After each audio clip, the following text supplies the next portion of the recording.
you are. I don't know what you... In fact, the Lord showed me last night sitting at the laptop that there are those... Pastor broke my heart. There are those that would be here this morning, and you are so lonely that you have actually contemplated and thought in your mind, they wouldn't even miss me if I was gone. They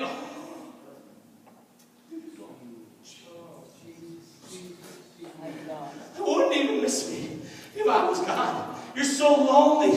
You get up and you think, oh, there's nothing for me. I can't do anything. But I'm here to tell you that you're not alone. That bondage of loneliness is just a trick of the devil.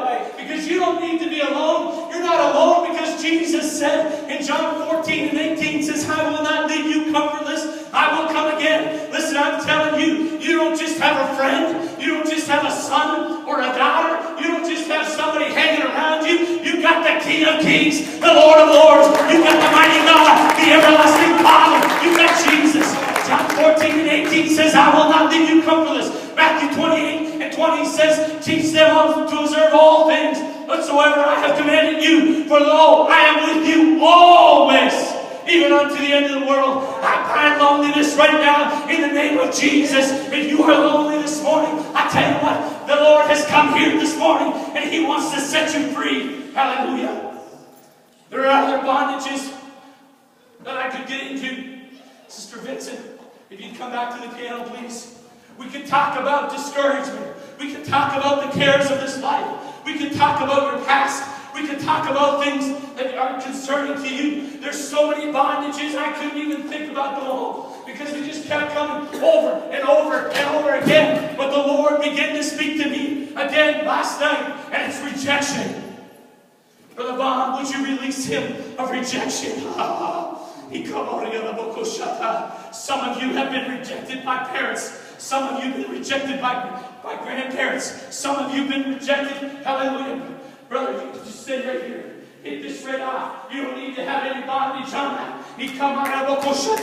Some of you have been rejected, and you don't know where your rejection comes from. Some of you have even, oh my Lord, some of you have even been rejected by man. But I'm here to tell you that man might look on the outside, but God looks at the inward heart. And you are not rejected because you are His son. You are His daughter. Hallelujah. I got a word for somebody this morning. I want you to know something. That if somebody places rejection on you, God has not placed it on you. That would be man. That would be somebody else. And I'm here to tell you, 1 Peter 5:6 says, humble yourselves, therefore, unto the mighty hand of God, that He may exalt you in due time. Listen, I told you earlier about the fact that I want God to do things in my way, in my time. But what I want you to realize something. Oh, Brother Dykeman, I want you to realize something. It's not your way, and it's not my way, but it's God's way. And you know what? If man humbles us, then you know what? God is going to exalt you in the name of Jesus in due time.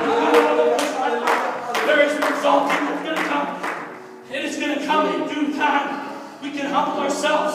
Hallelujah. I'm going to bring you to one more scripture real quickly. Luke 9:22 says that the Son of Man, He may suffer many things and be rejected. Listen, if you feel rejection, if you feel that you are rejected, I want you to realize something. That rejection is not yours. That rejection is not yours. Next Sunday, we'll celebrate the fact that Jesus died on the cross.